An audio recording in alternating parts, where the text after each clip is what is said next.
Good afternoon. Myself Rashma Maruf Khan. I am from class 9. My subject teacher name is Abhiha ma'am. Today I am explaining about Swami Vivekanand. Swami Vivekananda का असली नाम नरेंद्र नाथ था।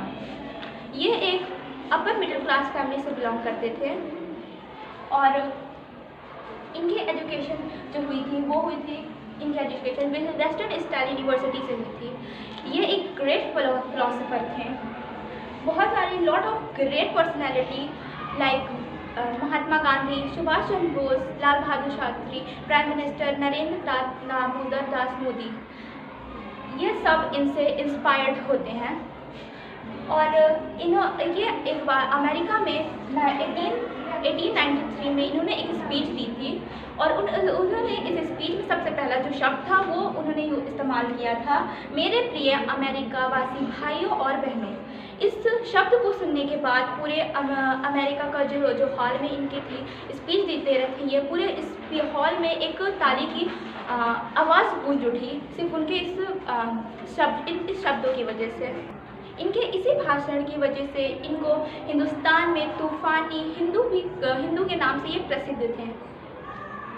इनके मृत्यु से कुछ समय पहले इन्होंने प्रैक्टिस की थी मेडिटेशन की और उससे पहले इन्होंने एक गीत गाया था जो कि देवी माँ के लिए था अपने मृत्यु से कुछ समय पहले। और इनका मृत्यु 4 जुलाई 1902 को हुआ था और कोलकाता के पास। जब ये अमेरिका में थे तो इन्होंने देखा कि कुछ बच्चे ब्रिज पर थे जो कि एक एक्शेल को हिट करने की कोशिश कर रहे थे कि जो कि पानी में तैर रहा था। वो खड़े होकर सब देख रहे थे। वो उनके पास जाते हैं और बोलते हैं लेट मी ट्राई वंस। तो वो बोलते हैं ऑफ कोर्स व्हाई नॉट। वो उनसे लेकर ट्राई करने की कोशिश करते हैं और 20 टाइम्स वो फेल होते हैं। देन उसके बाद वो फाइनली उस चीज़ को हिट कर लेते हैं। तो अमेरिकन जो बच्चे होते हैं वो उनसे पूछते हैं कि आपने ऐसा क्यों किया। He replied whatever you are doing he hit whatever you are doing. तुम जो भी चीज़ कर रहे हो उस पर अपना मतलब कि जो भी तुम कर रहे हो तुम्हारा जो लेसन है उस पर पूरा तुम्हारा मतलब निगाह ध्यान तुम्हारा पूरा उसी चीज़ पर होना चाहिए, तब जाके तुम अपने कार्य को करने में सफल हो सकते हो। उसके बाद इन्होंने बोला in my country boys are taught to do this. 9. Good afternoon. I am Ruqayya Naseem from class 9. My subject is social science and topic is Atal Bihari Vajpayee. My subject teacher name is Abhiha ma'am. आज मैं आपको अटल बिहारी वाजपेयी के बारे में बताने जा रही हूँ। अटल बिहारी वाजपेयी का जन्म 25 दिसंबर 1924 को हुआ था और ये ब्राह्मण फैमिली से बिलोंग करते थे और इन्हें नॉनवेज बहुत ज़्यादा पसंद था। और ये इंडिया में जो मूवमेंट हुआ था, भारत जोड़ो यात्रा का मूवमेंट हुआ था, इन्होंने इसमें पार्टिसिपेट किया था तो इन्हें 23 डेज़ की कैद भी हुई थी। और इन्होंने कभी शादी नहीं की थी और जब इनसे वो शादी न करने का कारण पूछा गया तो इन्होंने कहा कि मैं इतना व्यस्त रहता हूँ कि भूल गया। और ये हमारे इंडिया के फर्स्ट प्राइम मिनिस्टर जब बने थे तो इन्होंने 13 दिन के लिए बने थे। इनकी सरकार गिर गई थी 13 दिन में। और जब दूसरी बार बने थे तो इन्होंने 5 इयर्स कंप्लीट किए थे। और इन्होंने पहली बार हिंदी में स्पीच दी थी यूनाइटेड नेशनल जनरल असेंबली में। और ये इन्हें पोएम बहुत ज़्यादा पसंद थी बचपन से। ये जब 10th क्लास में थे तो इन्होंने एक पोएम भी लिखी थी और ये एक बहुत अच्छे पोएट भी हैं। Thank you. Good afternoon. My name is Nasia Khatun. My subject is social science. My subject teacher name is Abhiha ma'am. My topic is Indira Priyadarshini. As we all know that Indira was born on 19 November 1970 at Anand Bhavan, currently present in Prayagraj. She was the daughter of Kamala Nehru and Jawaharlal Nehru. This is an introduction of Indira Gandhi. My first topic is to Europe. Her mother became very ill. She was having tuberculosis. At that time, tuberculosis was not treated. So, वहाँ मार्च 1926 में जवाहरलाल नेहरू और कमला नेहरू के साथ इंदिरा गांधी ने उन्हें accompanied किया था। वहाँ पे वो गई तो उन्होंने एल इकॉल नाम के स्कूल में जो जेनेवा में है स्विट्ज़रलैंड में, वहाँ पे वो पढ़ी, लेकिन उन्हें अच्छे से फ्रेंच नहीं आता था, इंग्लिश भी नहीं आता था, तो उन्हें बहुत से प्रॉब्लम्स भी होते थे वहाँ पे, लेकिन धीरे धीरे उन्होंने वहाँ पे एडजस्ट किया था। वहाँ पे जवाहरलाल नेहरू के बहुत से फ्रेंड्स भी थे, वो अपनी वाइफ और अपनी डॉटर को दोनों को इंट्रोड्यूस कराते थे। फिर 1927 में वो लोग वापस आ गए थे यूरोप से। जब बात आई इंदिरा को पढ़ाने की, तो जो जवाहरलाल नेहरू थे वो कंफ्यूज थे कि वो कहाँ पे उनको डालेंगे। पहला ऑप्शन तो था सारबॉन यूनिवर्सिटी जो कि पेरिस में है, और दूसरा ऑक्सफोर्ड यूनिवर्सिटी था। तो उन्होंने ऑक्सफोर्ड यूनिवर्सिटी को चूज़ किया क्योंकि उनका मानना ये था कि मेरे वहाँ पे बहुत से फ्रेंड्स भी हैं, तो इंदिरा के ऊपर उनकी एक आई भी रहेगी, वो उनके ऊपर देख सकते हैं कि वो क्या करती हैं। इस तरह से उन्होंने ऑक्सफोर्ड यूनिवर्सिटी के लिए प्रिपरेशन किया और फिर वहाँ पे उन्होंने एडमिशन लिया अपना। ऑक्सफोर्ड यूनिवर्सिटी में इंदिरा को फ़िरोज़ से मुलाकात होती है। तो जो फ़िरोज़ थे वो ऑक्सफोर्ड में ही इंदिरा को एक फॉर्मल तरीके से प्रपोज़ करते हैं। तो उस वक्त जवाहरलाल नेहरू जेल में थे, तो जो इंदिरा गांधी थी वो गई जेल में, उनसे फ़िरोज़ के बारे में बताया। तो उन्होंने कहा कि नहीं, मुझे कुछ टाइम दो, फिर उसके बाद मैं इस बारे में फ़ैसला कर लूँगा। तो उन्होंने कहा कि इस बारे में जाके एक बार गांधी जी से बात कर लो। गांधी जी जब इसके बारे में जाने थे तो उन्होंने ये दोनों कपल्स को एक तरह से ब्लेसिंग्स दी और फिर मार्च 26, 1942 को दोनों की मैरिज हो गई। फिर उसके बाद से इनकी पॉलिटिकल जर्नी शुरू हुई और ये इंडिया की पहली लेडी प्राइम मिनिस्टर थी। और फिर उसके बाद इनको गूंगी गुड़िया के नाम से भी उस वक्त बुलाया गया था। फिर बाद में जब ये प्रेसिडेंट बनी, प्राइम मिनिस्टर बनी, तो इन्हें आयरन लेडी के नाम से भी जाना गया। 31 अक्टूबर को इनका डेथ हो गया। अक्टूबर को इनको गोली मारी गई थी और वहीं पे इनकी डेथ हो जाती है। Thank you. My name is Afreen Khan, my subject teacher name is Abiha ma'am. तो आज मैं आपके सामने एक्सप्लेन करने जा रही हूँ लेनिन के बारे में। तो लेनिन का फुल नेम था व्लादिमीर इलिच युलनावो। ये इनका जन्म हुआ था 21 जनवरी 1924। इनको जाना जाता था व्लादिमीर लेनिन के नाम से। फर्स्ट रशियन रिवोल्यूशन होता है तो इन्होंने भी पार्टिसिपेट किया था। He served as the first and founding head of government. ये फर्स्ट हेड गवर्नमेंट थे सोवियत रशिया के फ्रॉम 1917 से लेकर 1924 तक। And party in Russia he was also the leader of the 1917 Bolshevik revolution.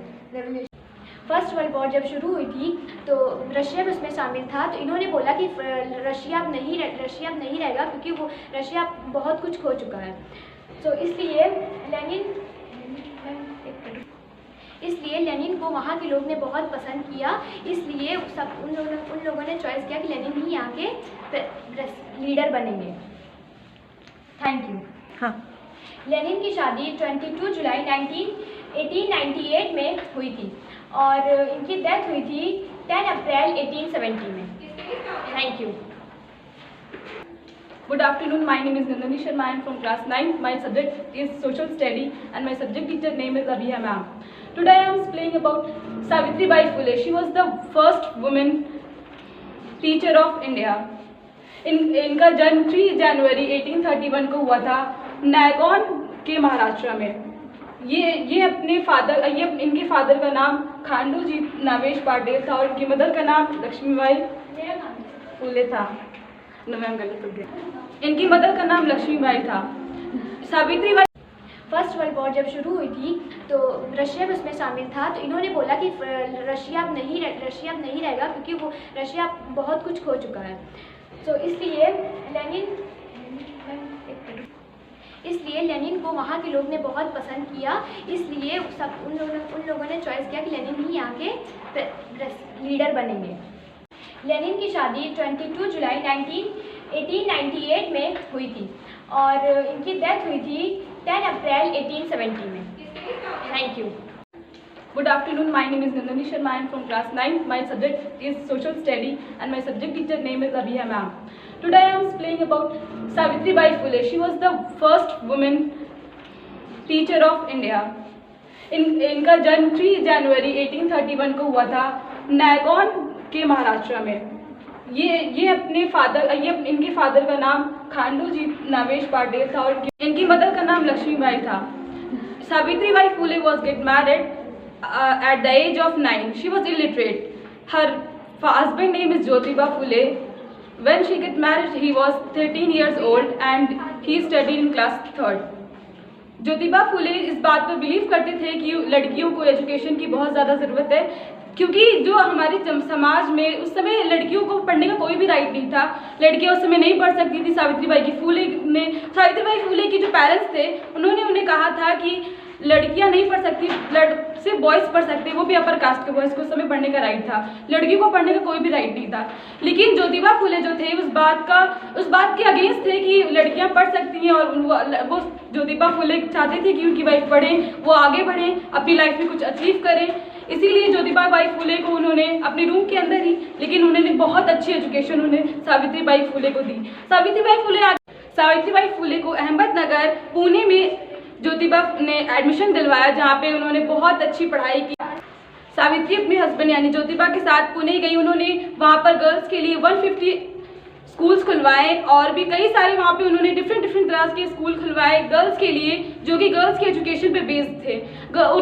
Savitribai ये चाहती थी कि जैसे वो एजुकेटेड है बिल्कुल उसी तरह आगे चलकर हमारी सारी जो गर्ल्स पावर है वो और ज़्यादा इंक्रीज हो, क्योंकि गर्ल्स उस समय एजुकेटेड नहीं होती थी। लेकिन सावित्रीबाई ये चाहती थी कि जैसे मैं हूँ बिल्कुल वैसे ही गर्ल्स हो, और उनको भी पॉलिटिक्स में या फिर और भी कई सारी जगह पर उन्हें बिल्कुल वही पोजीशन मिले जो कि बॉयज़ की है। तो इसीलिए ज्योतिबाई फुले का एक सन भी था जो कि अडॉप्टेड था। ज्योतिबाई फुले और ज्योतिबाई और सावित्रीबाई का कोई भी सन नहीं था, मतलब उनके अडॉप्टेड सन था, लेकिन उनका रियल कोई भी चाइल्ड नहीं था। जो यशवंत राव था उन्होंने अपनी मदर को सपोर्ट किया, और ज्योतिबा ने भी अपनी वाइफ को सपोर्ट किया, और उन्होंने बहुत सारे क्लिनिक्स वगैरह भी खुलवाए थे गर्ल्स के लिए। सावित्री ने बहुत सारे स्कूल्स खुलवाए, और अपने हस्बैंड और अपने सन के सपोर्ट के साथ उन्होंने बहुत सारी चीज़ें अपनी लाइफ में अचीव करी। सावित्रीबाई फुले की डेथ 10 मार्च 1897 को हुई। Thank you. Good afternoon, everyone. My name is Khushi. I study in class 9. My subject is social science. My subject teacher name is Abhiya ma'am. So started my topic. My topic name is Rajaram Mohan Rao. Rajaram Mohan Rao born was 22 May 1772, Radhanagar, Bengal. His death 27 September 1833. Ma'am थोड़ा रुकिए। राजाराम मोहन राव ने सबसे ज़्यादा महिलाओं पे काम किया था, जैसे कि सती प्रथा और बाल विवाह जैसे। उनका कहना था कि महिला और पुरुष दोनों इक्वल है, दोनों को इक्वलिटी मिलना चाहिए, और उन्होंने सती प्रथा और बाल विवाह ख़त्म कर दिया था। उनका कहना था कि महिलाओं की एजुकेशन पे उन्होंने बहुत काम किया था। वो 16 साल की वर्ष में ही अपना घर बार सब त्याग करके बाहर खोज करने के लिए निकल गए थे। Thank you so much.